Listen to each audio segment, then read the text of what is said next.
శుక్లాంబరధరం విష్ణుం శశివర్ణం చతుర్భుజం ప్రసన్నవదనం ధ్యాయేత్ సర్వవిఘ్నోపశాంతయేత్. గురుర్బ్రహ్మా గురుర్విష్ణుః గురుర్దేవో మహేశ్వరః గురుః సాక్షాత్ పరబ్రహ్మ తస్మై శ్రీగురవై నమః.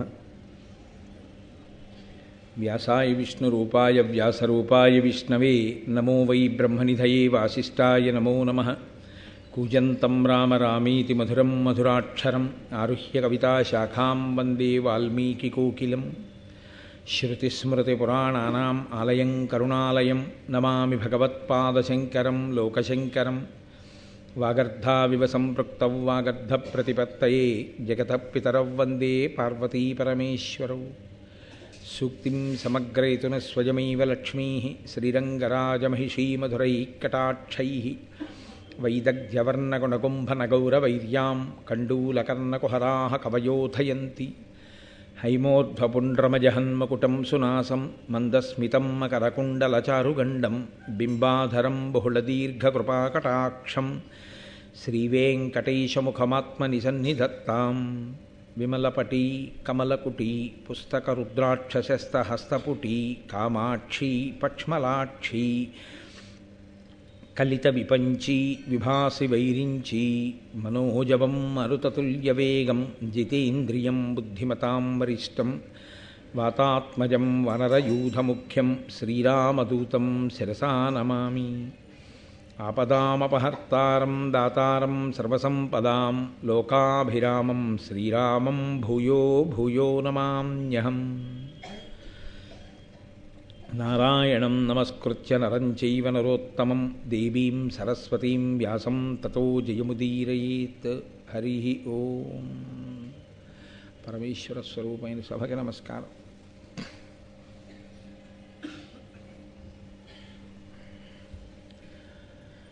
నేను మీతో ప్రస్తావించి ఉన్నాను, ధర్మము ఎక్కడుంటుందో అక్కడ పరమేశ్వరుని యొక్క అనుగ్రహం ఉంటుంది.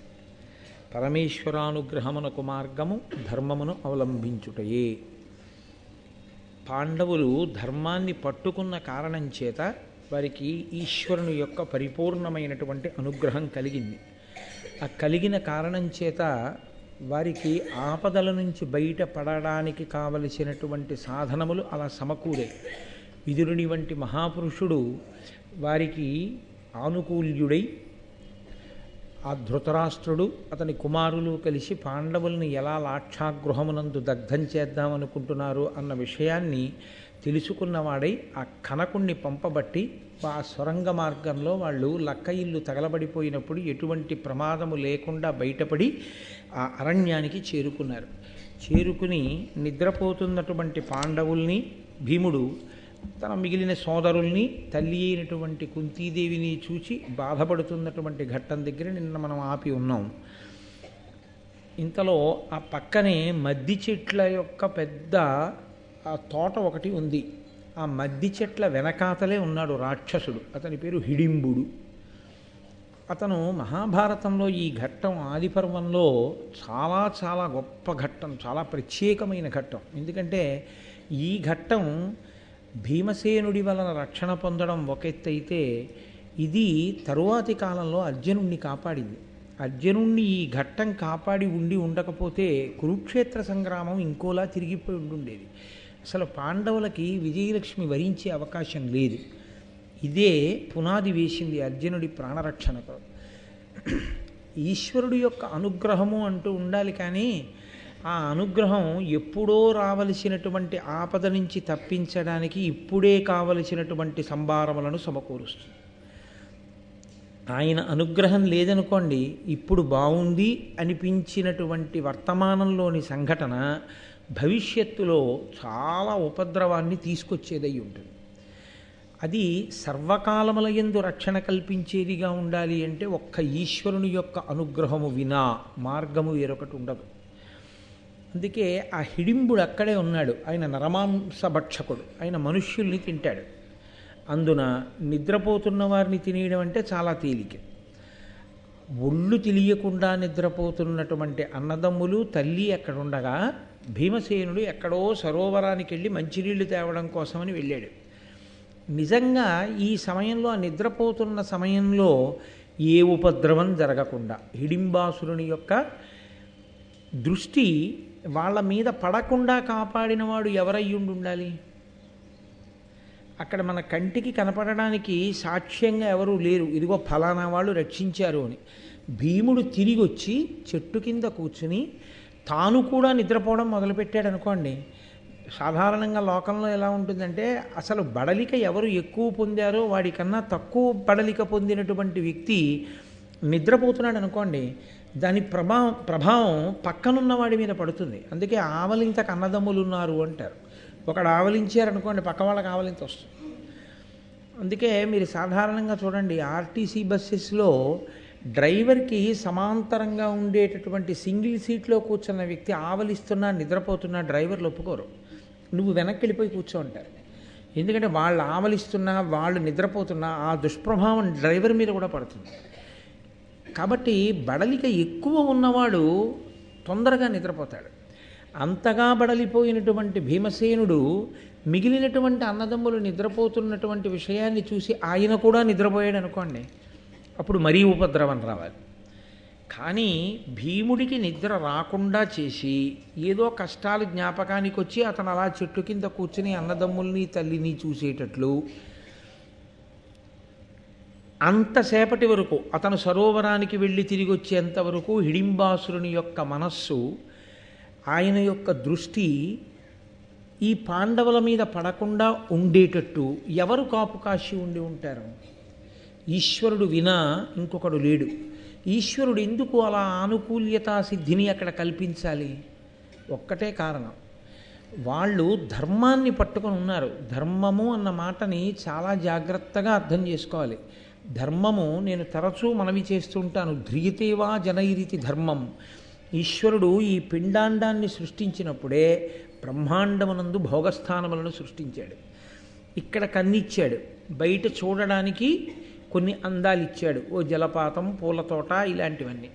ఇక్కడ చెవి ఇచ్చాడు, బయట శబ్దములను ఇచ్చాడు. ఇక్కడ చర్మాన్ని ఇచ్చాడు, బ్రహ్మాండంలోంచి స్పర్శ సుఖాన్ని ఇచ్చాడు. ఇక్కడ నాలుకనిచ్చాడు, బయట రుచులు పెట్టాడు. ఇవి పెట్టింది నువ్వు అనుభవించవద్దు అని కాదు. అలా అయితే ఈశ్వరుడు ఒక రకమైనటువంటి పైశాచికత్వం ఉన్నటువంటి వాడు అవుతాడు. మనం ప్రలోభపడేవి, మనం ఇష్టపడేవి మన కన్నుల ఎదుట ఉంచి వీటిని నువ్వు అనుభవించవద్దు అన్నాడు అనుకోండి, అది పైశాచికత్వం. ఈశ్వరుడు అలా ఎప్పుడూ చెప్పలేదు. ధర్మము అన్న మాటకు అర్థం ఏమిటంటే బ్రహ్మాండములోని సుఖములను ఈ పిండాండము పొందడానికి ఆయన ఒక నియతి ఏర్పాటు చేశాడు, ఒక కట్టుబాటు ఏర్పాటు చేశాడు. నువ్వు ఇలా అనుభవించు, నేనేమీ అనను.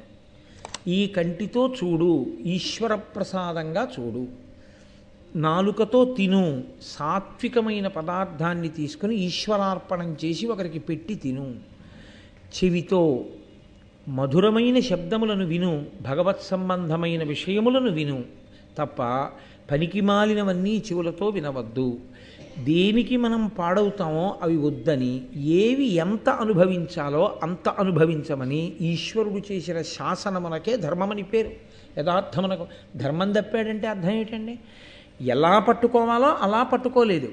అలా పట్టుకుని ఉంటే దానివలన పాపము రాదు. పాపమే ఈశ్వరునకు జీవునకు మధ్య ప్రతిబంధక స్వరూపము. పాపం ఏం చేస్తుందంటే ఈశ్వరానుగ్రహం మన మీద పడనివ్వదు. ఈశ్వరానుగ్రహాన్ని పడనకుండా మధ్యలోకి అడ్డు వచ్చేటటువంటి పాపము దేని కొరకు చేస్తాడు అంటే లౌల్యము చేత. ఏమవుతుందిలే అని మనసు చెప్పిన మాట విని చెయ్యకూడని రీతిలో, అనుభవించకూడని రీతిలో బ్రహ్మాండమునందున్న సుఖములను తాను అనుభవిస్తాడు. ఈశ్వరుడికి పెట్టకుండా, నివేదన చెయ్యకుండా తాను తినేయడం దొంగ బుద్ధి. యజమానికి తెలియకుండా సేవకుడు అనుభవించకూడదు.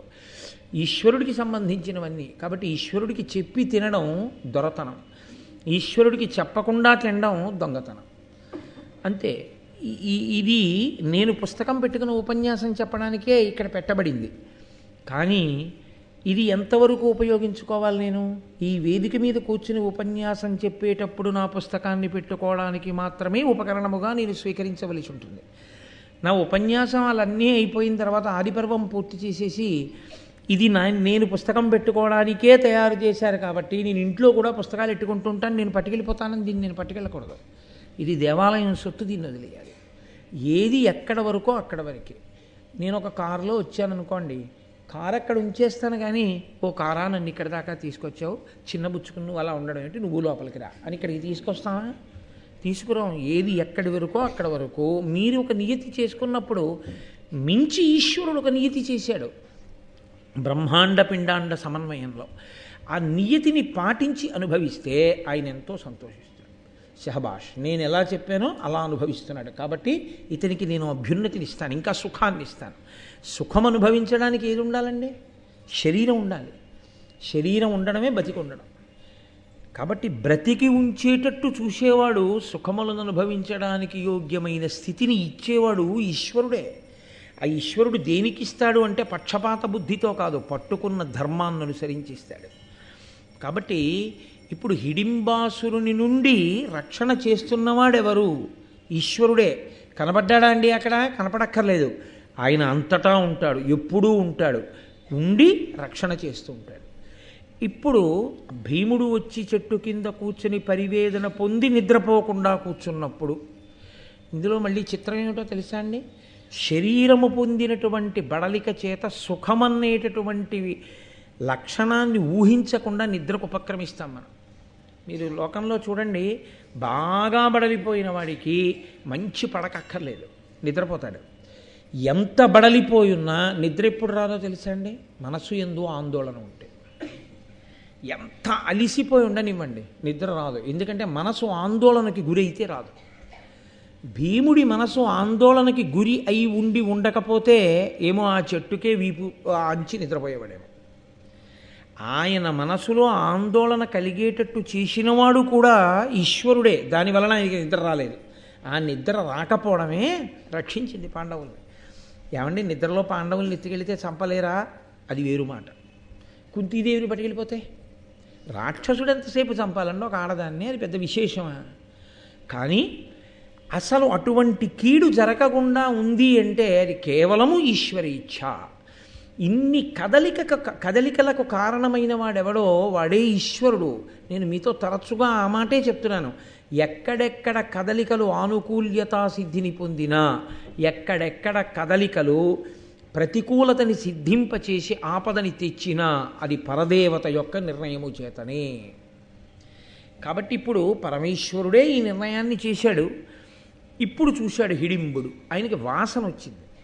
ఆయనకి అదొక శక్తి. మనం తినే మధురమైనటువంటి పదార్థం యొక్క వాసన తగిలిందనుకోండి, యాలుకలు ఇటువంటి సుగంధ ద్రవ్యాలు నూరుతున్నారనుకోండి, ఏమిటో మంచి పిండి వంట వండుతున్నట్లున్నారు, మంచి వాసన వస్తోందంటాం. ఏలాలవంగ ఘనసార సుగంధి తీర్థం దివ్యం వియచ్చరితి హేమ ఘటేషు పూర్ణం అన్నట్టు. ఆయనకి ఇష్టమైంది ఏమిటి? ఆయన తినడానికి ఇష్టపడేది నరమాంసం. కాబట్టి నరులు ఎక్కడైనా ఉంటే ఆయనకి దాని వాసన తగులుతుంది. ఇక్కడ ఎవరో మనుష్యులు ఉన్నారు. ఆయన తన చెల్లెలు హిడింబాసురుని చెల్లెలు కాబట్టి హిడింబ అని పిలిచారు. ఆవిడ్ని పిలిచి అన్నాడు, ఇందులకిమ్మెయిన్ మనుజులెన్నడు ఒత్తురేని ఆనందము పొంది నిర్భయమునన్ శయనింతురే ఇట్లు వంటయిల్ కుందేలు సొచ్చే వేగచని కోమలి వారల చంపి తెచ్చి నా కొందగ వండిపెట్టు రసోత్కట మానవ మాంసఖండముల్. ఏమిటి విశేషం ఇవాళ హిడింబా చూడు. అసలు మనుష్యుడన్నవాడు ఇటువైపుకి రాడు, ఎందుకంటే నేనున్నానని. ఒకవేళ వచ్చాడనుకో, అయ్య బాబోయ్ తెలియకొచ్చారని తొందరగా పారిపోతాడు. వచ్చినవాడు కూర్చోడు, వీళ్ళు ఆదమరిచి నిద్రపోతున్నారు. ఏమి నా అదృష్టం. కాబట్టి ఇప్పుడు ఏమనుకోవాలి? అదృష్టం నన్ను వరించింది అనుకోవాలి. కూర్చున్నవాడు ఉన్నాడని ఆయన అనుకోలేదు, పడుకున్న వాళ్ళని చూసి సంతోషపడుతున్నాడు అని ఆయన అన్నాడు. వంట ఇంటిలోకి కుందేలు వచ్చింది అన్నాడు. మనం ఇది తెలుగులో సామెతగా వాడుతుంటాం, వంటింట్లోకి కుందేలు రావడం అంటే అసలే ఆయన మాంసం తినేవాడు. దానికి తోడు కుందేలు వంటింట్లోకే వచ్చేస్తే ఇంకేముంది? కాసేపట్లో కుందేలు ఆయనగా మారిపోతుంది కదా. అందుకని వంట ఇంటిలోకి కుందేలు వచ్చింది. అదిగో వాళ్ళు ఇక్కడికి వచ్చి పడుకుని నిద్రపోతున్నారు, మరీ తేలిక ఇప్పుడు వీళ్ళని పట్టుకోవడం. కాబట్టి తొందరగా ఆ నరమాంస ఖండములతో నాకు మంచి రుచికరమైనటువంటి భోజనాన్ని తయారు చేసి పెట్టు, వెళ్ళి చంపి తీసుకురా. ఇక్కడ మీరు ఒక విషయాన్ని బాగా గుర్తుపట్టవలసి ఉంటుంది. హిడింబకి అంతకుముందు నరుల్ని చంపడం, వండడం, తీసుకొచ్చి అన్నయ్యకి పెట్టడం అలవాటు లేకపోతే అంత తేలికగా వెళ్ళి వాళ్ళని చంపేసి వడ్డీ తెచ్చిపెట్టు అనడు కదూ. కాబట్టి ఆవిడకి అలవాటు ఉంది, ఆవిడ అలా తీసుకొచ్చి వండి పెడుతూ ఉంటుంది. కానీ ఆవిడ కూడా అన్నయ్య గారు తనకి ఏ కార్యాన్ని నిర్దేశించాడో దాన్ని తీర్చడం కోసమే ముందు బయలుదేరింది. కాబట్టి అన్నయ్య కింద చెల్లెలుగా అన్నయ్య మాటని శిరోధార్యంగా భావించి వచ్చింది. వచ్చి ఆవిడ చెట్టు చాటున నిలబడి చూసింది. పడుకున్న వాళ్ళు సరే నలుగురు పడుకున్నారు. తల్లి కుంతీదేవి పడుకుంది. చెట్టు కింద కూర్చునున్నాడు ఒక ఆయన. ఈవిడ దృష్టి ఆయన మీద పడింది. ఆయన్ని చూసింది. వనజాతాయత నేత్రు ఉన్నత బృహద్వక్షస్థలున్ సింహ సంహనను పాండవ సింహమున్ హృదయ జన్మాకారు ఉజ్జన్మహాశనికల్పస్థిరబాహు చూచుచు మనోజాతాగ్ని సంజాత వేదనయై రాక్షసి కామరూపధర్మత్య స్త్రీ స్వరూపంబుతోన్. భీముని యొక్క బాహ్యస్వరూపాన్ని చెప్తున్నారు. ఆయన పద్మముల వంటి కందులు కలిగినటువంటి వాడు, విశాలమైనటువంటి వక్షస్థలం ఉన్నవాడు, సింహము యొక్క నడుము ఎలా ఉంటుందో అటువంటి సన్నని నడుమున్నవాడు. ఆయన మన్మధుని యొక్క స్వరూపం ఎంత అందంగా ఉంటుందో అంత అందమైనటువంటి రూపం ఉన్నవాడు. వజ్రాయుధం ఎంత గట్టిగా ఉంటుందో అంత గట్టి భుజములు కలిగినటువంటి వాడు. అటువంటి వాణ్ణి చూడగానే హిడింబ యొక్క మనస్సు మీద మన్మథబాణం పడింది.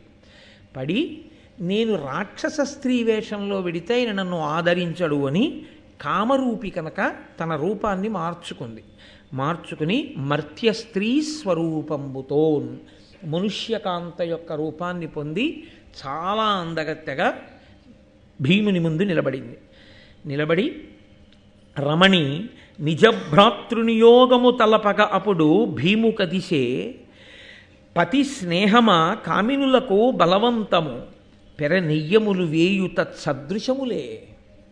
నన్నయ్య గారు ఒక అద్భుతమైనటువంటి మాట ఒకటి వేశారు ఇక్కడ. ఆయన అన్నారు, రమణి నిజభ్రాతృ నియోగము తలపక అప్పుడు భీము కదిసే. అన్నయ్య దేనికి పంపించాడో ఆ పని నెరవేరుద్దామనే బయలుదేరినటువంటి హిడింబ భీముణ్ణి చూడగానే అన్నయ్య చెప్పిన పనిని కూడా మానసికంగా వదిలేసి ఇప్పుడు ఆమె భీముని పక్షాన చేరిపోయింది. ఇందువలన నన్నయ్య గారు అద్భుతమైన మాట ఒకటి చెప్తున్నారు. పతి స్నేహమ కామినులకు బలవంతము. భర్తని ప్రేమించడం అనేటటువంటిది ఆడవారికి ఉండేటటువంటి సహజమైన లక్షణం. దాని ముందు 1000 స్నేహములు కూడా. స్నేహము అన్న మాటని మీరు కొంచెం జాగ్రత్తగా అర్థం చేసుకోవాల్సి ఉంటుంది. స్నేహము అంటే ఏమిటో తెలుసా అండి? బాగా అర్థం కావాలి అంటే నేను దాన్ని చెప్పాలంటే బీయింగ్ స్టికీ అని. బీయింగ్ స్టికీ అంటే అంటిపెట్టుకుని ఉండుట. అంటిపెట్టుకుని ఉంటే స్నేహం అంటారు. ఎప్పుడూ మనసులో ఆయన గురించి ఏదో ఆలోచిస్తూ ఉంటే, నా మిత్రుడు చాలా మంచివాడని నేను ఎవరో నా స్నేహితుడి గురించి ఆలోచిస్తున్నాను అనుకోండి, నేను ఆయనని అంటిపెట్టుకుని ఉన్నాను అని గుర్తు. ఈ అంటిపెట్టుకోవడం అన్నదానికే ఊడిపోవడం అన్న లక్షణం కూడా ఉంది. అంటుకున్నది ఏదో అది ఊడిపోతూ ఉంటుంది కూడా.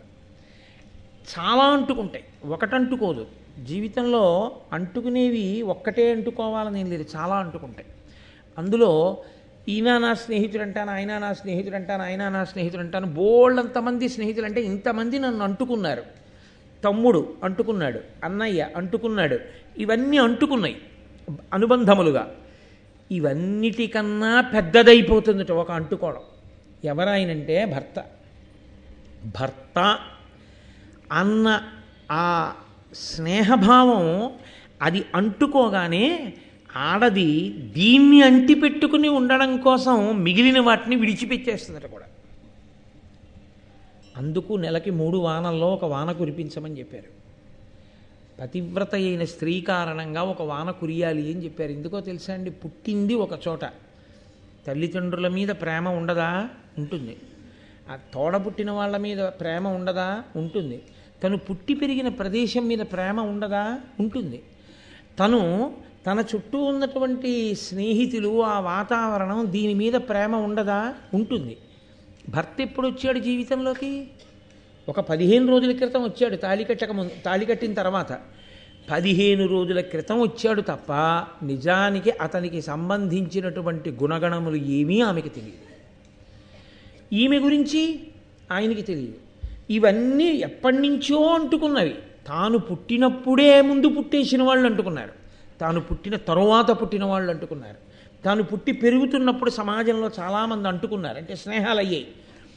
ఇన్ని వదిలేసింది. ఏదంటుకున్నందుకు? ఆయన అంటుకున్నందుకు ఇంతమందిని వదిలేసి విమానం ఎక్కి అమెరికా వెళ్ళిపోయాడు. ఎవరిని చూడాలి ఇప్పుడు? అమ్మ కనపడుతుందా? 2 రోజులు కూతుర్ని విడిచిపెట్టి అమ్మ ఊరెడితే ఫోన్ చేసి అమ్మ ఎప్పుడు వచ్చేస్తావమ్మా, అమ్మ ఎప్పుడు వచ్చేస్తావమ్మా, నాన్నగారండి ఎప్పుడు వచ్చేస్తారండి అనే పిల్ల అలా అనదు. ఏమి ఎలా వదిలేసింది అంత తేలిగ్గా? తండ్రిని ఎలా వదిలేసింది, తల్లిని ఎలా వదిలేసింది, తోబుట్టువుల్ని ఎలా వదిలేసింది, ఉన్న ఊరిని ఎలా వదిలేసింది, స్నేహితులను ఎలా వదిలేసింది. ఒక్కటి పెద్దదంటుకుంటే మిగిలినవన్నీ వదిలిపెడుతుంది. ఇది ధార్మికత అంటారు, ధర్మము. భార్య, ఆమె ధర్మపత్ని, ఆమె ఎందు ధార్మికత ఉన్నది అన్న మాటకు అర్థం ఏమిటో తెలుసా అండి? ఆయనకు భార్యగా స్నేహం అంతే తప్ప ఇక ఆ స్థానంలోకి ఇంకోళ్ళు రారు. అన్నయ్య స్థానంలోకి చాలామంది వస్తారు. తోడబుట్టినవాడే అయ్యి ఉండక్కర్లేదు, మీరు మా అన్నయ్య గారు లాంటి వారండి అంటారు అని అన్నయ్య గారని పిలుస్తారు. అన్నయ్య గారిని పిలిచిన తర్వాత అన్నయ్య లాంటి వాడే. తమ్ముడు గారు అంటారు, తమ్ముడు గారు లాంటి వారే. మా తండ్రి గారు లాంటి వారు అంటారు, బాబాయ్ గారు అంటారు, పెదనాన్నగారు అంటారు. మీరు మామయ్య గారు లాంటి వారిని మామయ్య గారు అంటారు. కానీ ఒక్క స్థానంలో మాత్రం ఆ స్థానంలో ఒక్కడే ఉంటాడు, భర్త ఒక్కడే. ఆ స్థానం యొక్క గొప్పతనం అంతే. ఆ అంటుకోవడం అదే పెద్ద అంటుకోవడం. ఆయన పక్కన ఉండనివ్వండి, దూరంగా ఉండనివ్వండి, ఎక్కడున్నా నేను ఆయన సొత్తు, ఆయనకు చెందినదానని ఆ భావన ముందు మిగిలిన భావాలు వదిలిపెట్టేస్తుంది అంతే. అది సహజంగా ఆడపిల్ల యందు ఉన్నది. అది ఉన్నది కాబట్టే ధర్మం నిలబడింది ఈ దేశంలో. అందుకే భోగకాంతగా స్వీకరించరు, ధర్మపత్నిగా స్వీకరిస్తారు.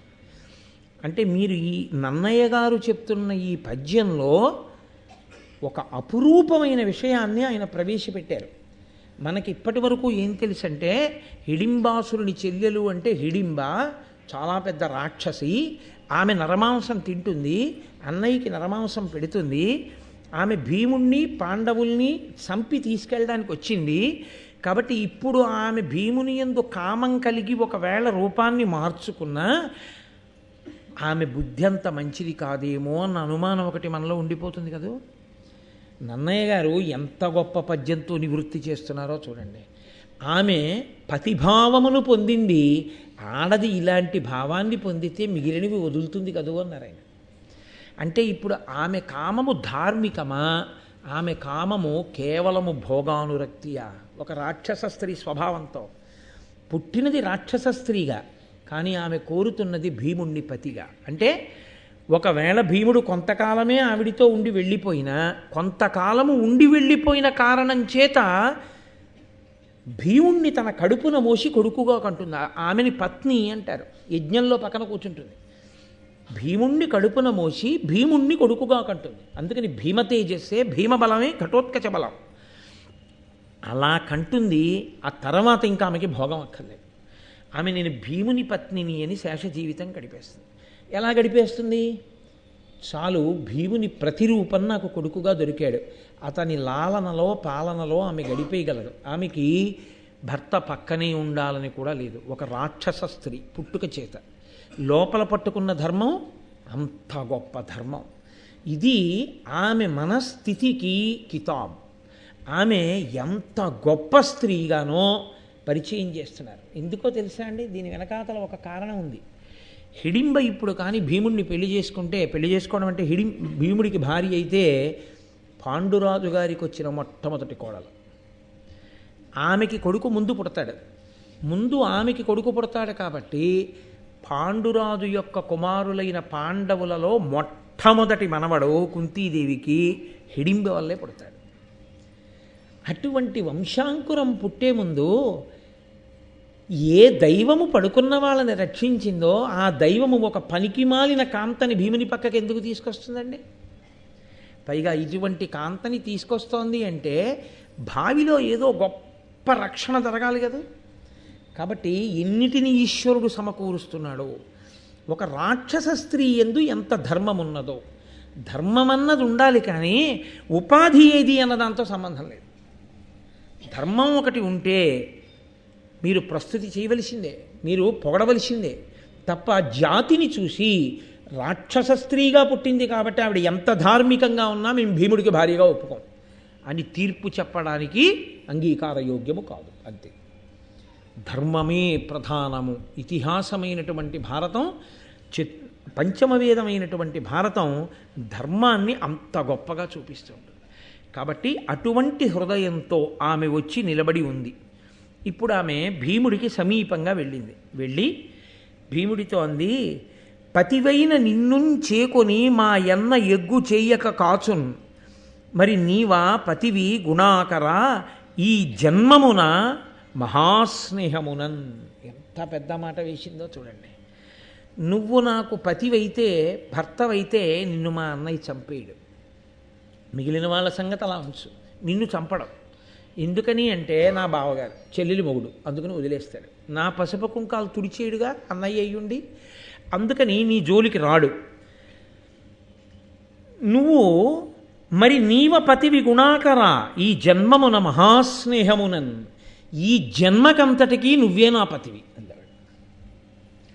రాక్షస స్త్రీల లక్షణం ఎలా ఉంటుందంటే, ఒకరిని భర్తగా స్వీకరించి ఆయన శరీరం పడిపోయినా సరే వాళ్ళకి అందంగా కనపడితే ఇంకో పురుషుడి దగ్గరికి వెడతారు. రామాయణంలో శూర్పణఖను చూడలా మీరు? రాముడి దగ్గరికి వెళ్ళాలా? కానీ ఈమెంటోంది, నేను అటువంటి దానిని కాను, నేను గుణాకర, గుణములకు సముద్రము వంటి వాడా, నేను నిన్ను చూశాను, మన ఇద్దరి మధ్య స్నేహం ఆజన్మాంతరం. నేను ఈ జన్మ ఉన్నంత వరకు, జన్మ అంటే ఈ శరీరం, ఈ శరీరము పుట్టింది, మళ్ళీ ఈ జన్మ పోయిందని ఎప్పుడు? ఈ శరీరం పడిపోయినప్పుడు. ఈ శరీరం ఉన్నంత కాలము ఈ శరీరము నీకే భార్య తప్ప వేరొకరికి భార్యను నేను కాను, నీకే భార్యని అంతే. నువ్వు పక్కనే ఉంచుకుంటావో దూరంగా ఉంచుతావో ఏం చేసినా సరే ఇక ఈ జన్మకి నేను నీకు భార్యని అంటే ఆమె రాక్షస స్త్రీ. ఆమె ఎంత ధర్మం మాట్లాడిందండి, ఎంత గొప్ప ధర్మాన్ని ఆవిష్కరించింది అని ఆ పడుకున్నటువంటి మిగిలిన నలుగురు పాండవుల్ని కుంతిని చూసి అంటోంది, ఉరడు సురేంద్రునైన బలియుండు హిడింబుడు వాని బారికిన్ వెరవని వారలుంగలరే వీరలు ముందరెరుంగరక్కట ఇరిగిన ఏని ఇట్లు తమ ఇండుల నుండిన ఎట్లు మెచ్చకేమరి శయనింతురే కడు ప్రమాదము చేసిరి బుద్ధిహీనులై. ఏమిటో వాళ్ళు ఇంట్లో ఉన్నట్టు పడుకున్నారు.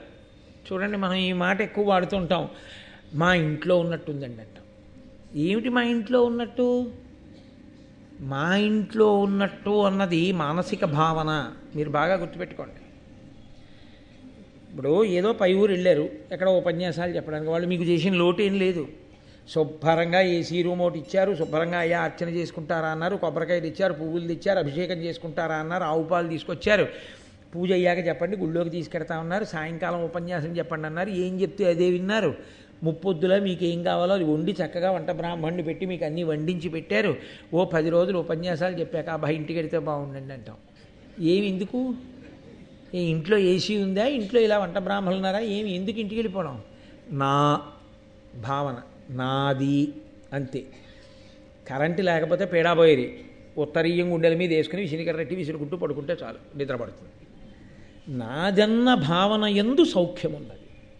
వీళ్ళు నా ఇల్లు అన్నట్టు పడుకున్నారు అడవిలో. ఇది హిడింబాసురుడి ఇల్లు, ఆయన ఉండే స్థానం. ఏమిటో ఇంత ఆదమరిచి నిద్రపోతున్నారు. ఇంద్రుడే వచ్చినా ఈయనతో యుద్ధం చేయడానికి భయపడతాడు, హిడింబాసురుడితో, మా అన్నయ్యతో. వీళ్ళు ఇలా నిద్రపోతున్నారు. ఏమనాలి వీళ్ళని? బుద్ధిహీనులై.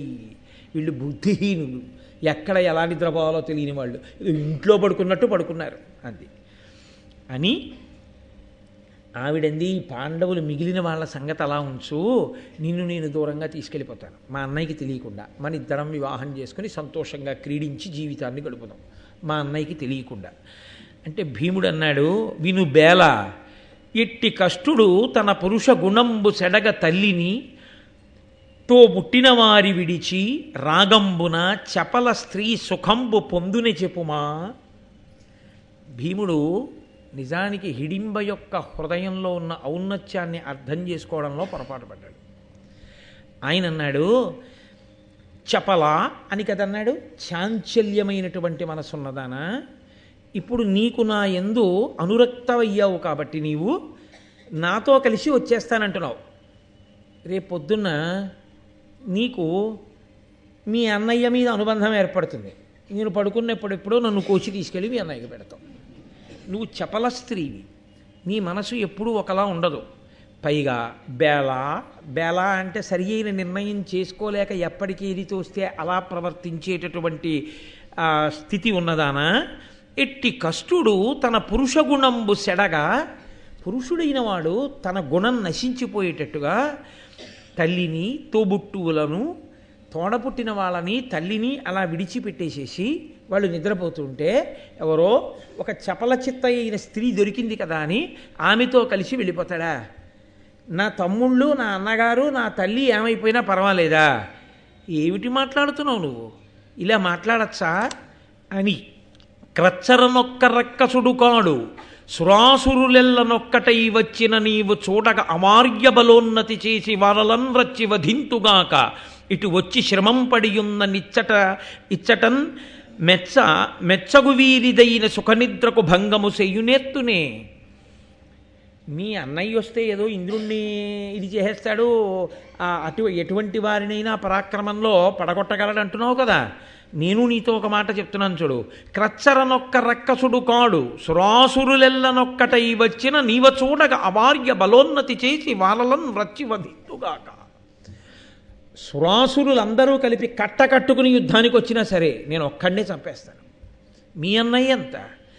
ఇటు వచ్చి శ్రమం పడియున్న ఇచ్చటం మెచ్చగు వీరిదైన సుఖనిద్రకు భంగము చేయనిర్తునే. చంపడం కూడా ఎలా చంపుతానో తెలుసా? ఈ పడుకున్న వాళ్ళకి నిద్రకి భంగపాటు రాకూడదు, చప్పుడవకుండా చంపేస్తాడు. సురాసురులందరూ వచ్చినా సరే. నిజంగానండి, ఇందులో ఆశ్చర్యం ఏమిటో తెలుసా? ఈ విజ్ఞత, ఈ గొప్పతనం లేదని మీరు అనుకోకూడదు. ఇక్కడ హిడింబాసురుణ్ణి వధించే ముందు అలాగే ప్రవర్తించాడు ఆయన. సరే, పాండవులు లేచారు, వేరే విషయం. ఒకానొక సమయంలో అసలు యుద్ధం చేసేటప్పుడు అని కూడా గట్టిగా అనకూడదు, అలా చంపాలి. అటువంటి స్థితి వచ్చింది. అందులో సామాన్యుని కాదు, కీచకుణ్ణి. ఏమాత్రం చప్పుడైనా ఎవరైనా లేచారంటే గుట్టు రట్టయిపోతుంది. మళ్ళీ 12 ఏళ్ళు అరణ్యవాసం, 1 సంవత్సరం అజ్ఞాతవాసం. అలాగే చంపేశాడు కీచకుణ్ణి. ఆయన నోటితో అన్నదేమీ డాంబికం కాదు, అదేమీ ప్రలాపం కాదు. ఆయన నిజంగా అటువంటి సమర్థుడు. భీముడు ఎంత గట్టిగా మాట్లాడేస్తున్న వాళ్ళ కనపడతాడో అంత దూరాలోచన కలిగినటువంటి వాడు మహానుభావుడు భీమసేనుడు. అవన్నీ ఈశ్వరాంశలు కనుక శ్రమపడి ఇక్కడ నిద్రపోతున్న వాళ్ళకి నిద్రకి భంగపాటు కలగకుండా, వాళ్ళకి ఏ ఇబ్బంది రాకుండా చంపేస్తాను మీ అన్నయ్య వస్తే. కాబట్టి నువ్వేం బెంగ పెట్టుకోకు, మీ అన్నయ్య వచ్చి నన్ను ఏదో చేసేస్తాడని. ఈలోగా చాలా ఆలస్యం అయిపోయింది. ఈవిడొచ్చి ఈయనతో మాట్లాడుతూ కూర్చుంటే ఆయనకి ఆకలికి ఉండే లక్షణం ఏమిటో తెలుసా అండి? ఇంకా వంట లేదంటే ఏదో పేపర్ చదువుకుంటానో టీవీ పెట్టుకునో కూర్చుంటాడు. అంతా అయిపోయిన తర్వాత వడ్డిస్తానులేండి, కాసేపు ఆగి కాసేపు మాట్లాడుకుని వడ్డిస్తాను అనుకోండి, సర్రుమంటాడు. బుర్ర ఉందా లేదా? ముందు తిని మాట్లాడుకుందాం, అంతేగాని తర్వాత వడ్డిస్తానంటే ఏంటంటాడు. ఎదురుగుండా వంట సిద్ధమైపోయిన తర్వాత పెట్టకపోతే కోపంగా ఉంటుంది. వాళ్ళేమో పడుకుని నిద్రపోతున్నారా? నోరు చచ్చిపోయిందా? దిక్కుమాలిన జంతువుల మాంసాలన్నీ తిని నరమాంసం దొరికిందని ఆయన సంతోషపడిపోతున్నాడా? సంతోషపడిపోతుంటే నువ్వేమో ఎంతకీ వండి తేవేమిటి? ఆవురావురుమంటూ వచ్చేసాడు. కాలమేఘం ఎలా ఉంటుందో అలా ఉన్నాడు. 8 కోరలు, ఆ వెంట్రుకలు బిరుసు వెంట్రుకలు, ఇంతంత వెంట్రుకలు పైకి లేచి నిలబడి ఉన్నాయి. ఆ వచ్చినటువంటి హిడింబాసురుడు పెద్ద కేకలేస్తూ వచ్చాడు. ఏమీ హిడింబా, నిన్ను తొందరగా తీసుకురామన్నాను వంట, ఏది తీసుకురాకుండా నువ్వు ఆ మనుష్యుడితో స్నేహం చేశావా? మనుష్యులతో కలిసిపోయావా? కలిసిపోయి వాడితో మాట్లాడుతున్నావా? ఉండు, నీ పని పడతాను, వీళ్ళతో పాటు నిన్ను చంపేస్తానన్నాడు. అది రాక్షసత్వం అంటే. రాక్షసత్వం అన్న మాటకు అర్థం ఏంటంటే వాడి సుఖం కోసం అవతల వాళ్ళ యొక్క సుఖాన్ని కించిత్ కూడా ఆలోచించాడు. కించిత్. ఇదే కదూ సుందరకాండలో సీతమ్మ మాట అంటుంది, రాక్షసత్వము అన్న మాటకి రావణాసురుడి యొక్క అవధిలేనితనం ఏమిటంటే చచ్చిపోతానంటే చచ్చిపోవడానికి కావలసిన కత్తి ఇవ్వడం, విషం ఇవ్వడం, బతుకుదామంటే తాను కోరుకున్నట్టు బతకనివ్వడం, రాముడి దగ్గరికి వెళ్ళనివ్వడం. ఇదే రాక్షసత్వం అంటే. కాబట్టి ఆ హిడింబాసురుని యొక్క ఉద్ధతి ఎటువంటిదంటే ఆయన చెల్లెల్ని కూడా చంపేస్తాడు ఇప్పుడు. కాబట్టి ఇప్పుడు ఆమె గబగబా వెళ్ళి ఆ భీమసేనుడి చాటును దాక్కుంది. వచ్చి ఆ చాటును దాక్కుని ఉండగా ఆయన యుద్ధానికి వచ్చాడు. భీముడు అన్నాడు, ఇక్కడ గట్టిగా మన ఇద్దరం యుద్ధం చేసి మళ్ళా యుద్ధం చేసి నేను పొడిచి నువ్వు నన్ను పొడిచి మనం అరిస్తే వీళ్ళు లేస్తారు, బాగుండదు. కాబట్టి దూరంగా పోయి యుద్ధం చేద్దాం. వాడు వింటాడా? వాడు వచ్చి మీద పడ్డాడు. నన్నయ్య గారు అన్నారు, చాలా చిన్న జంతువు ఒకటి దొరికింది అనుకోండి, చాలా చిన్న జంతువు దొరికితే సింహం దాన్ని పట్టుకెళ్ళిపోవలసి వచ్చింది అనుకోండి, అసలే సింహం అది. ఆ సింహం ఏనుగు దానికి దున్నపోతు దొరికితే కాళ్ళతో తంతు నోట పట్టుకుపోతుంది. అది అంత బలమైనటువంటి ప్రాణి సింహం అంటే. అటువంటి సింహం ఓ కుందేలు దొరికింది అనుకోండి, ఏంటి దాన్ని ఆ కుందేలు పట్టుకెళ్ళడం దానికి పెద్ద లెక్క ఏంటి? అలా ఇలా పట్టుకెళ్ళదు. మళ్ళీ దాని డొక్కల దగ్గర నోట కరచి పట్టుకుని గిల అది కొట్టుకోవాలి. కానీ ఇది మాత్రం ఏమీ కదలకుండా చక్కగా అలాగే నోట పట్టుకుని పరిగెత్తుకుంటూ వెళ్ళిపోతుంది. అలా ఒక చిన్న ప్రాణిని సింహం తన నోట పట్టుకుని ఎలా తీసుకుని వెళ్ళిపోతుందో అలా భీమసేనుడు ఆ హిడింబాసురుణ్ణి ఒడిసి పట్టి దూరంగా ఈడ్చుకుపోయి అక్కడ అతనితో కలిసి మల్ల యుద్ధం చేస్తున్నాడు. మల్ల యుద్ధం చేసి అతన్ని చంపే ప్రయత్నం చేస్తున్నాడు. ఈ హిడింబ దూరంగా వీళ్ళ దగ్గర నిలబడింది. ఈ పాండవులు ఆ చప్పుడికి లేచారు. కుంతీదేవి కూడా లేచింది. వాళ్ళు లేచినప్పుడు వాళ్ళకు ఒక విషయం స్పష్టంగా కనపడింది. భీముడు ఎవరో రాక్షసుడితో యుద్ధం చేస్తున్నాడు. కాబట్టి అర్థమైపోయింది, ఓహో మనం నిద్రపోయాం, ఈయన లేచున్నాడు, వాడు వచ్చాడు, ఈయన కొడుతున్నాడు, కాబట్టి వాడు చచ్చిపోతాడు. అంతవరకు తెలుసు. ఈవిడెవరు? రాక్షస స్త్రీ అయితే అటు భీముడి మీద అన్నా పడాలి. మానవ స్త్రీ అయితే ఆమెను ఎప్పుడూ ఆయన హిడింబాసురుడు ఎత్తుకుపోయి ఉండాలి. ఈవిడ ఉన్నదేమో మానవ స్త్రీగా ఉంది, నిలబడింది వీళ్ళ దగ్గర నిలబడింది. భీముడేమో రాక్షసుడితో యుద్ధం చేస్తున్నాడు. అసలు వీళ్ళే అరణ్యంలోకి రావడం విచిత్రం అనుకుంటే ఇంత అందమైన మానవకాంత ఒక్కతే అరణ్యంలోకి ఎలా వచ్చి నిలబడింది ఇక్కడ? ఇంతసేపు ఎవరిని పిలవకుండా ఎందుకు నిల్చున్నట్లు? ఇది వాళ్ళకు ఆశ్చర్యకరమైనటువంటి విషయం. ఇప్పుడు ముందు కుంతి అడిగింది, ఎవరు నువ్వు, ఏమిటి ఆ యుద్ధం, ఎందుకు నించున్నావు అని అడిగింది. అడిగితే ఆవిడంది, నీల జీమూతంబులీల నాక్షేపించి నల్లలై తోతించు నల్ల గృహము గల హిడింబుడను బలితంపు రక్కసు చెలియల ఆతండు వెలయ మీకు రోయక అహితంబు సేయనన్ పంచిన చనుదించి ఏను మీ తనయునందు బతి బుద్ధి తాల్చి యుద్ధత మన్మధార్తనై మసలిన అసుర వచ్చి అలిగి మీ తోడ నన్నును కలయబట్టి మృంగనున్న అయ్యసురతోడంకడంగి మల్ల యుద్ధంబు చేయుచు అల్ల చోటనున్నవాడు మీ సుతుడు దర్పోన్నతుండు. ఇది ఎలా ఉంటుందంటే, ఏదైనా మనకి తెలియని విషయాన్ని అయోమయంగా ఉన్నప్పుడు అడిగామనుకోండి, ఏమిటండి ఇలాగా అని, అక్కడ ఉన్నవాళ్ళు గబగబగవ దీర్ఘవాక్య నిర్మాణం చేసేస్తూ జరిగిన వృత్తాంతాన్ని అంతటినీ గుక్క తిప్పుకోకుండా చెప్పేశారనుకోండి, అంటే గబగబా చెప్పేయాలన్న సందట్లో అది ఎలా ఉంటుందో హిడింబ చెప్పడం అలాగే చెప్పింది. పద్యం అలాగే పడింది. అంటే హిడింబ ఆ సమయంలో ఎలా మాట్లాడాలో అలాగే నన్నయ్య గారి ఘంటం కదిలింది అంతే. అది మహానుభావులైనటువంటి వారి రచనా విధానం అది. అంతేగాని ఇప్పుడు ఆ భీముడిని వర్ణించి, హిడింబాసురుణ్ణి వందించి, ఆయన గుహని వర్ణించి, ఆయన జీవితాన్ని వర్ణించి ఇవన్నీ చేస్తే సోది చెప్పినట్టు ఉంటుంది. ఆపత్కాలమునందు ఎలా మాట్లాడతారో అలాగే మాట్లాడింది. కాబట్టి ఆవిడంది, ఇదిగో ఆ నల్లగా ఉన్నాడే భీముడితో యుద్ధం చేస్తున్నవాడు ఆయనే మా అన్నయ్య హిడింబాసురుడు, అదిగో అక్కడ కనపడుతున్న ఆ పెద్ద నల్లటి ఇల్లుందే అదే మా ఇల్లు, నేను ఆయన చెల్లెల్ని. ఇక్కడ మీరందరూ పడుకోవడం చూసి నరమాంసం దొరికింది, వెళ్ళి వాళ్ళని చంపి వండి పట్టుకురా తినేద్దామన్నాడు, నేను కూడా అందుకే వచ్చాను. తీరా వచ్చి చూసిన తర్వాత మీ అబ్బాయి భీమసేనుడి మీద నా మనసు నిలబడింది. మన్మథజ్వరానికి లోనైన దాననై భీమసేనుడితో నేను చెప్పుకుంటుండగా మా అన్నయ్యకి కోపం వచ్చి నన్ను మిమ్మల్ని కూడా తినేస్తానని వస్తే భీమసేనుడు అదిగో మీకు నిద్రాభంగం అవుతుందని దూరంగా తీసుకుపోయి అక్కడ మల్ల యుద్ధం చేస్తున్నాడు, కొంచెం సేపట్లో మీ అబ్బాయి మా అన్నయ్యని చంపేస్తాడు. ఆవిడ తెల్లబోయింది. ఎందుకు తెల్లబోయిందో తెలుసా అండి? అబద్ధం చెప్పలేదు. రాక్షస స్త్రీ అంటే, రాక్షసుడు అంటే ఎప్పుడో తప్ప నిజం చెప్పని వాళ్ళు. ఈవిడ ఎక్కడా అబద్ధం చెప్పలేదు. అసలు నిజంగా ఆ మాట అనగానే ఏ అర్జునుడో పీకట్టుకున్నాడు అనుకోండి, అమ్మా అయితే మమ్మల్ని వండేయడానికి వచ్చిందని నువ్వు అని ఆవిడ భయపడలేదు. ఆవిడ ఉన్న నిజం ఉన్నట్టు చెప్పింది. నేను హిడింబాసురుడి చెల్లెలు, నా పేరు హిడింబ, నేను మిమ్మల్ని వండి పట్టుకుపోదామని వచ్చాను. అదిగో మీ అబ్బాయిని చూసి కామార్తనయ్యాను, మాట్లాడుతున్నాను. మా అన్నయ్య వచ్చాడు, నన్ను కూడా చంపేయబోయాడు. మీ అబ్బాయి అదిగో వాడిని దూరంగా పట్టుకుపోయి యుద్ధం చేస్తున్నాడు. నేను మీ దగ్గర నించున్నాను, మీరు లేచారు, నన్ను అడిగారు, నేను చెప్పాను. ఏమైనా అబద్ధం ఉందా? అంటే ప్రత్యేకంగా మళ్ళీ మళ్ళీ చెప్పక్కర్లేదు. మీరు పాత్రని పరిశీలనం చేస్తే ఇప్పుడు మీకు ఒక విషయం అర్థమవుతుంది. హిడింబ అబద్ధాలు చెప్పేటటువంటి వ్యక్తిత్వం ఉన్న మనిషి కాదు. ఆమె యుద్ధం అంటూ జరుగుతున్నప్పుడు మీరు ఒక విషయాన్ని గమనించండి, జయాపజయములు విధి నిర్ణీతములు. అంత బలం ఉన్న రామరాయలు వారు చచ్చిపోయాడు తల్లికోట యుద్ధంలో. ఏం చెప్పగలం? అభిమన్యుడు చనిపోలా, ఘటోత్కచుడు చనిపోలా.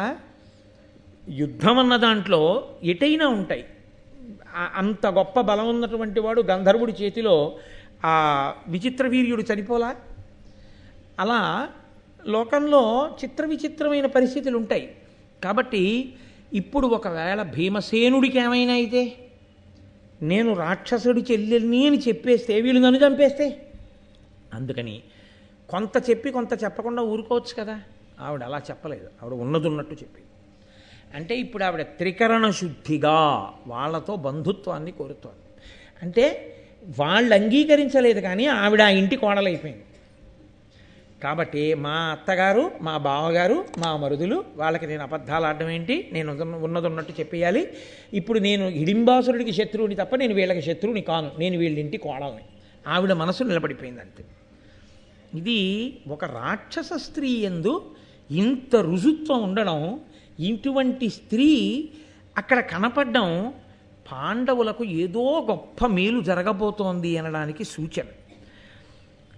అప్పుడు వెంటనే ముందు అర్జునుడు ఏం చేశాడంటే, ఇంకా మిగిలిన లొల్లి ప్రశ్నలు మొదలట్లేదు. ఈ లోకంలో ఇలాంటి సందర్భంలో ఏమవుతుందంటే, ఆవిడ ఎంత సంక్షిప్తంగా చెప్పిందో దాని యొక్క పవిత్రతని అర్థం చేసుకోవాలి తప్ప ఇంకా గుచ్చి గుచ్చి ప్రశ్నలు వేసే ప్రయత్నం చేయకూడదు. ముందు జరుగుతున్న కార్యాన్ని చూడాలి. అక్కడ యుద్ధం చేస్తున్నాడు. గబగబా అర్జునుడు భీముడి దగ్గరికి వెళ్ళి అన్నాడు, ఇది పూర్వ సంధ్య, తెల్లవారుతోంది. తెల్లవారే సమయంలో బ్రాహ్మీ ముహూర్తానికి ముందు రాక్షసులకి ఆనుకూల్యమైన కాలం ఏర్పడుతుంది, రౌద్రమైన కాలం. ఆ కాలంలో రాక్షస బలం ఎక్కువగా ఉంటుంది. ఆ ముహూర్తం కానీ ఉన్నదో ఆ సమయంలో రాక్షసుడి బలం పెరుగుతుంది. కాబట్టి అది రాకుండా నువ్వు వీడిని చంపేసేయి తొందరగానన్నాడు. కాబట్టి భీముడు వెంటనే తొందరపడి వాణ్ణి పట్టుకుని ఎత్తి 100 మార్లు గిర్ర గిర్ర గిర్ర గిర్ర తిప్పి వెన్నుపాము మీద ఒక్క దెబ్బ కొట్టాడు. కొట్టేటప్పటికీ లావుసెడగ ఇట్లు వీవంగపడి గతచేష్టుడైన అసురు చిక్కపట్టి నేలబెట్టి వాని కోలెమ్ము బ్రల్లన విరిచి నడుము త్రుంచి వీచి వేయిచే. గిర్ర గిర్ర గిర్ర గిర్ర తిప్పి కింద పారేసి నేల మీద పడుకోబెట్టి నడుం దగ్గర ఒక కాలు పెట్టి తొక్కి ఒక్క దెబ్బ కొట్టేటప్పటికి ఆ వెన్నుపం పళక్కని విరిగిపోయింది. ఆ నడుం విరిగిపోయినటువంటి వాడిని పట్టుకుని ఏదో ఇలా తిప్పి ఇలా తుంపేస్తే తెగిపోయేది ఎలా తెగిపోతుందో అలా నడుము దగ్గర ఇలా తిప్పి 2 ముక్కల కింద తుంపేసి విసిరవతల బారేశాడు. నడుం దగ్గర ముక్క ఓవేపుకి, నడుం పైన ముక్క ఓవేపుకి విసిరి బారేసి మళ్ళీ ఆ ముహూర్తం రాకుండా చంపమన్నావు, చంపేశాడు అని ఆయన తిరిగి వచ్చేసాడు. అది భీమబలం అంటే అలా ఉంటుంది. అది సామాన్యమైనటువంటి బలం కాదు. అదే అంటుంది కుంతి ఎదర ఒక సన్నివేశంలో. కాబట్టి ఇప్పుడు ఈమెని అడిగింది కుంతి, నువ్వు మనుష్య స్త్రీ రూపం ఎందుకు దాల్చావు, ఎందుకు వచ్చి ఇక్కడ నిలబడ్డావు, ఎందుకు ఇవన్నీ మాతో చెప్పావు అది. అంటే ఆవిడ ఒక యథార్థమైన మాట చెప్పింది.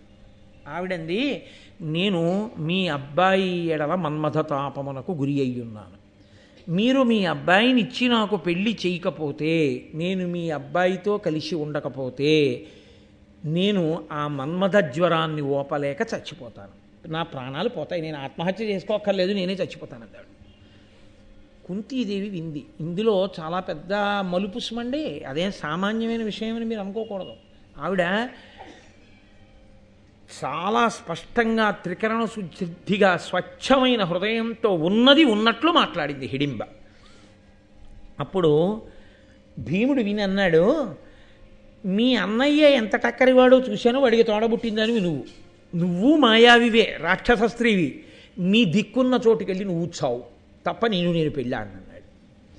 అంటే వెంటనే ధర్మరాజు గారే కదండి, అందుకే పాండురాజు గారు కోరి ముందుకన్నాడు ధర్మదేవత అనుగ్రహంతో. ఆయన అన్నాడు, వధకు అర్హుడై వచ్చిన వాణ్ణి చంపి తదియు ధర్మువా, ఇది చాలా అబల, దీనికి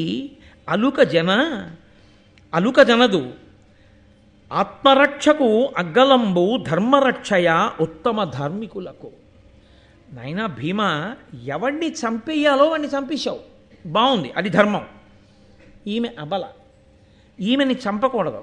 పైగా నీకొకటి చెప్పనా, తనని తాను రక్షించుకోవడం కన్నా శరణాగతి చేసి వచ్చినటువంటి వారిని రక్షించడం, వారి ప్రాణములు నిలబెట్టడం పెద్ద ధర్మం. కాబట్టి ఈమెని నువ్వు చంపకూడదు అంటే ఆవిడంది, ఆ కుంతీదేవి, ఆపదయైనను ధర్మవ ప్రాపుగ రక్షింపవలయు పరమార్థము, ధర్మాపాయమ ధార్మికులకు ఆపద జన్మాంతరముననుగతమగుటన్. ధర్మరాజు గారు చెప్పేటటువంటి మాటలు ఆ సందర్భానికి అన్వయమయ్యేవి కావు, అప్పటికీ ఆ సందర్భానికే అన్వయమయ్యేవి కావు, ఎప్పటికీ అన్వయమయ్యేవి.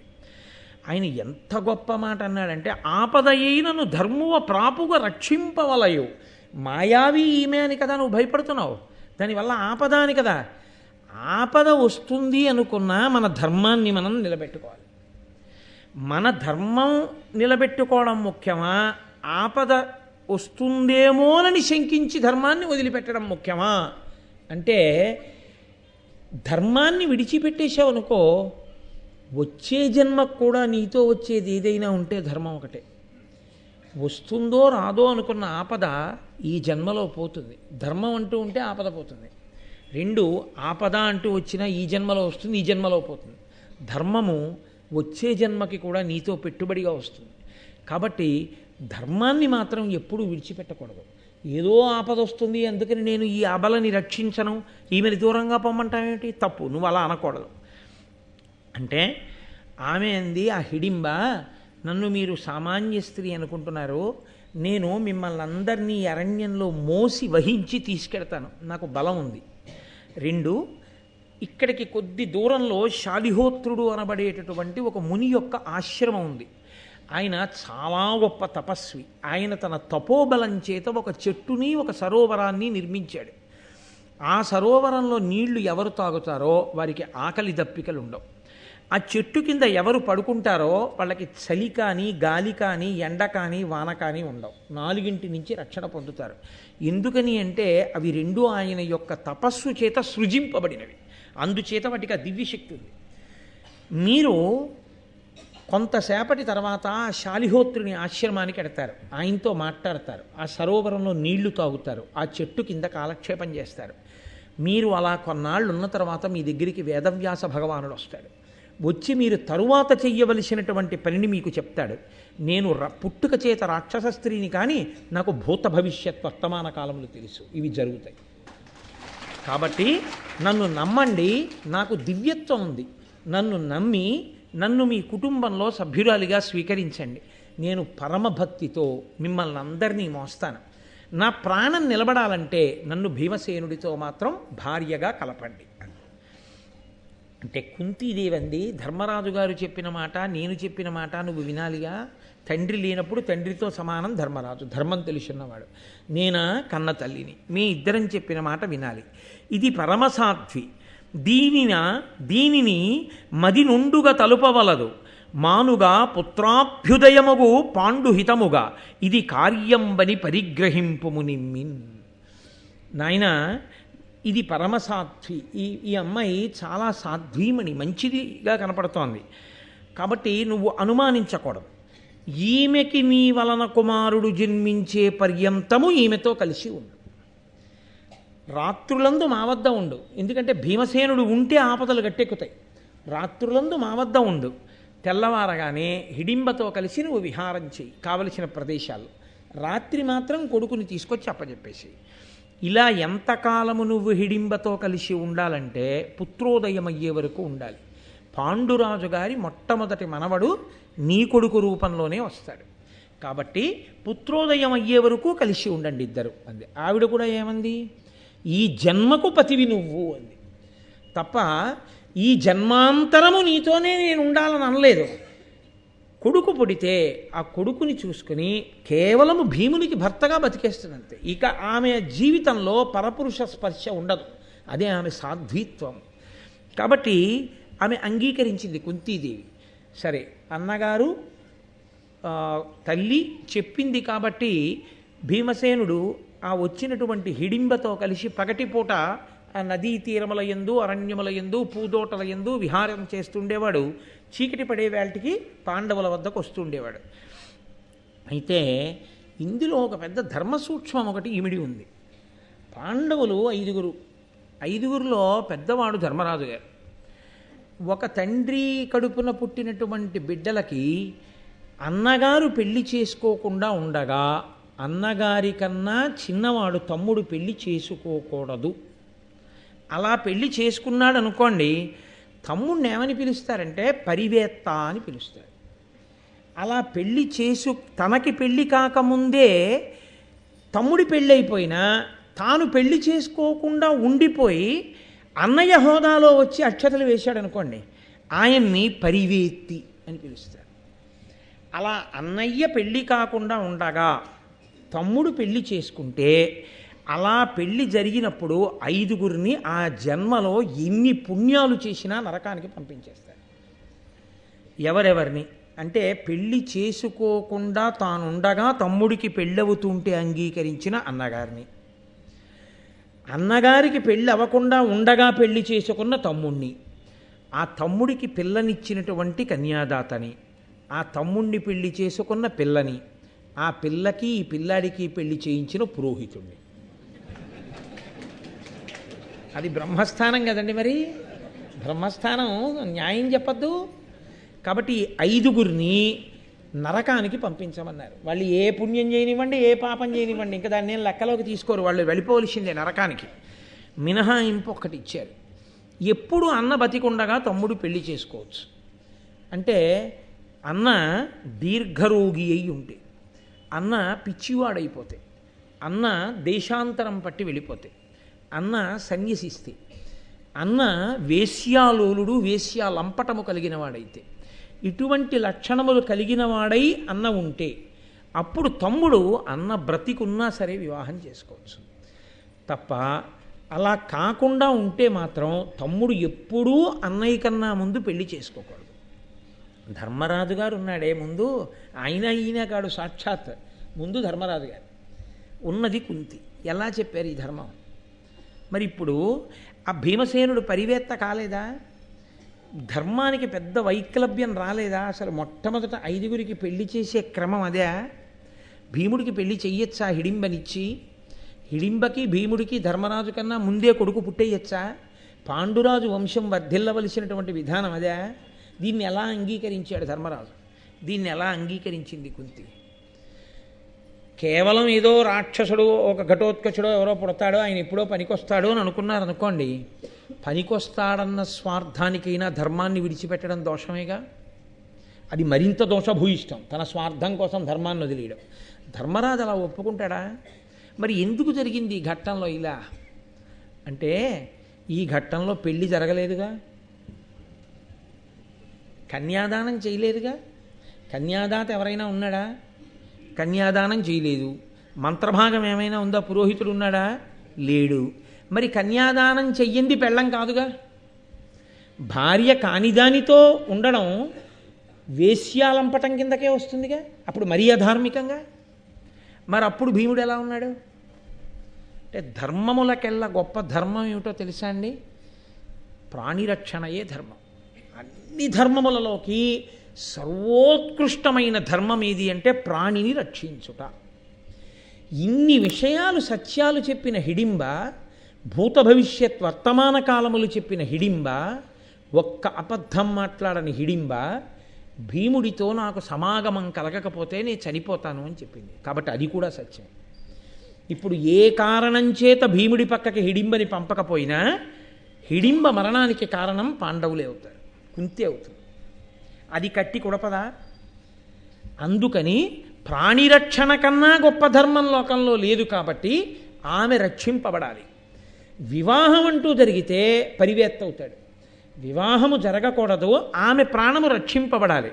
కానీ ఆమె జీవిత పర్యంతము ఈయన యొక్క భర్తృత్వమును అంగీకరించి ఉండిపోతానంది కాబట్టి ఆమె ఆ తృప్తితో బతకడానికి వీలుగా ఒక కుమారుణ్ణి కనాలి. కానీ ఆమెకి పత్ని స్థానం మాత్రం ఉండదు. అంటే యజ్ఞయాగాది క్రతువులలో భీమసేనుడి పక్కన హిడింబ కూర్చోవడం అన్నది ఉండదు. ఆమె ఆ స్థానాన్ని అంగీకరించి అలా ఒడంబడడానికి సిద్ధపడింది కాబట్టి కుంతి మధ్య మార్గంగా ఆ ధర్మాన్ని ఆవిష్కరించింది. ఇది ప్రధాన ధర్మానికి వ్యతిరేకం కాదు కాబట్టి ధర్మరాజు అంగీకరించాడు. ధర్మరాజు కుంతి అంగీకరించారు కాబట్టి భీముడు హిడింబతో విహరించాడు కాబట్టి ఘటోత్కచుడు పుట్టాడు. ఘటోత్కచుడు పుట్టగానే ఆశ్చర్యకరమైన సందర్భం ఒకటి జరిగింది. ఏం జరిగిందన్నది మీరు ఎదరా తెలుసుకుందురు. కానీ కాబట్టి ఇప్పుడు వీళ్ళు ముందుకు బయలుదేరి వెళ్ళారు. వెళ్ళిన తర్వాత ఆమె ఎలా చెప్పిందో హిడింబ, అలాగే వాళ్ళకి శాలిహోత్రుడు అనబడేటటువంటి ముని యొక్క ఆశ్రమం కనబడింది. ఆయన వాళ్ళకి స్వాగతం చెప్పాడు, తీసుకెళ్ళాడు, కూర్చోబెట్టాడు. అయిపోయింది. సంధ్యావందనాదులు చేసుకున్నారు. ఆ సరోవరంలో ఉన్న నీటిని తాగారు. ఆ చెట్టు కింద కొన్నాళ్ళు ఉన్నారు. ఉన్న తర్వాత వ్యాసభగవానుడు వచ్చాడు. వ్యాసభగవానుడు వచ్చి అన్నాడు, ఇంత గొప్ప పాండురాజు గారి కొడుకులు కుంతీదేవితో కలిసి తల్లితో కలిసి ఒక చెట్టు కింద పడుకుని ఉంటున్నారా? ఆకలి దప్పిలు లేకుండా ఉండడం కోసం ఈ సరోవరంలో నీళ్లు తాగి బతుకుతున్నారా? అసలు మీరు బతికున్నారో చచ్చిపోయారో కూడా లోకానికి తెలియకుండా ప్రచ్ఛన్న వేషాల్లో ఉన్నారా? ఎంత కష్టం వచ్చిందిరా మీకు అని కుంతిని చూసి అన్నాడు. ఇప్పుడు ఈ కష్టానికి కన్నీళ్ళు ఎక్కువ ఎవరికో తెలుసా అండి? తల్లిని చూసిన కొడుకుల కన్నా కొడుకుల వ్యధని చూసిన తల్లి బాధే ఎక్కువ. కాబట్టి కుంతి వంక చూసి అన్నాడు, అమ్మ నువ్వు బెంగ పెట్టుకోకు, వీళ్ళ ఆపద తీరిపోతుంది, వీళ్ళ కష్టం పోతుంది. ఉత్తరోత్తర ధర్మరాజు గారు మళ్ళీ సార్వభౌముడు అవుతాడు, చక్రవర్తి అవుతాడు. ఆయన అనేకమైనటువంటి అశ్వమేధములు, రాజసూయములు మొదలైనటువంటి యాగములు చేస్తాడు. ఈ భీముడికి కమలపాలికతో కలిసి, కమలపాలిక అంటే ఆవిడే హిడింబ, ఆవిడ అసలు పేరు హిడింబాసుడి చెల్లెలు కాబట్టి హిడింబ. ఈ కమలపాలికతో కలిసి ఒక కుమారుడు జన్మిస్తాడు. మీరు కొంతకాలం ఇక్కడుండి ఇక్కడి నుంచి బయలుదేరి ఏకచక్రపురానికి వెళ్ళిపోండి. ఏకచక్రపురంలో మీరు బ్రాహ్మణ వేషములు ధరించండి. బ్రాహ్మణ వేషములలో మీరు ఇల్లిల్లు తిరిగి భిక్షాటన చేయండి. భిక్షాటన చేసి బ్రతకండి. అలా ఏకచక్రపురంలో మీరు కొంతకాలం ఉన్న తర్వాత నేను వస్తాను. వచ్చి తర్వాత మళ్ళీ ఏం చేయాలో నేను చెప్తాను. కాబట్టి జాగ్రత్తగా మనసు కుదుటపరుచుకుని ఇక్కడి నుంచి బయలుదేరి మీరు ఏకచక్రపురానికి వెళ్ళండి అన్నాడు. వాళ్ళు చాలా సంతోషించారు. మీరు ఇందులో వ్యాసుడు వచ్చి చెప్పిన దాంట్లో వాళ్ళకి ఊరటేమి అని మీకు ఇందులో ఏదో జరగబోయేది చెప్పాడు.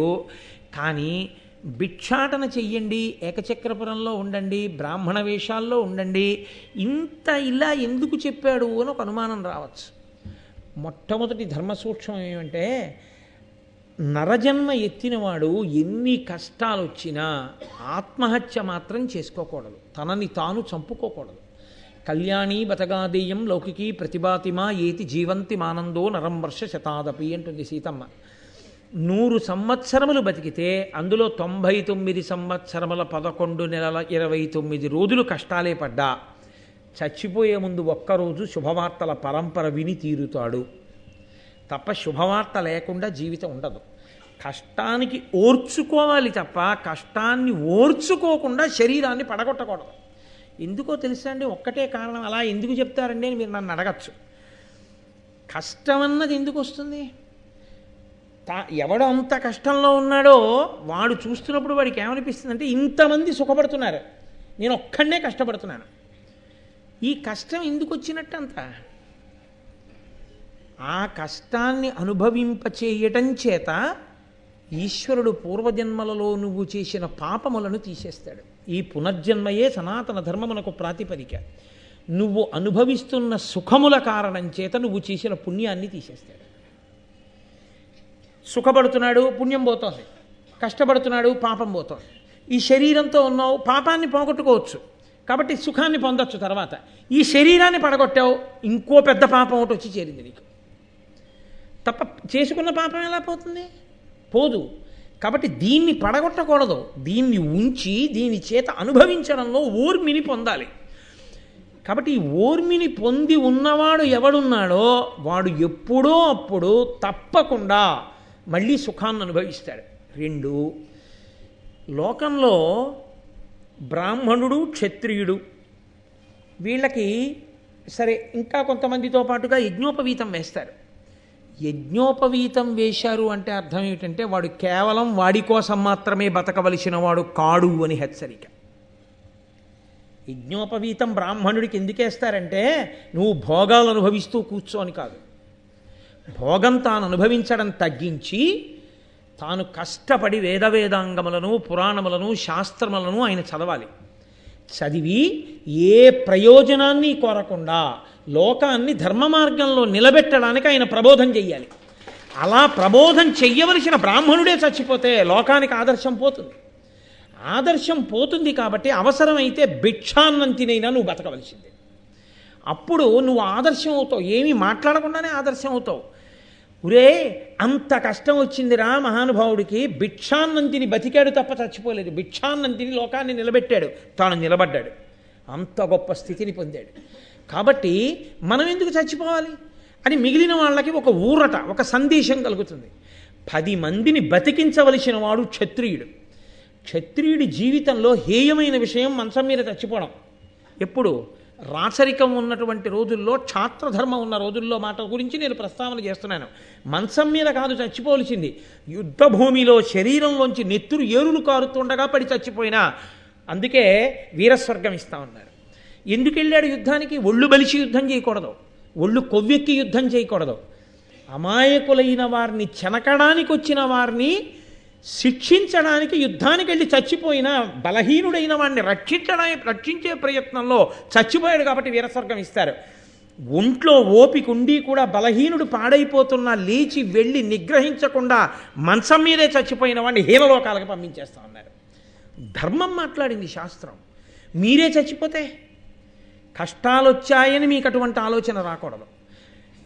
భిక్షాన్నం క్షత్రియుడు తింటుంటే క్షత్రియుణ్ణి అని చెప్పుకుని మీరు భిక్ష కడితే అదేమిటయా, మీరు యుద్ధానికి వెళ్ళాలి తప్ప మీరు భిక్షాటన చేయడం ఏమిటయా అని ఎవరైనా రెచ్చగొట్టారనుకోండి.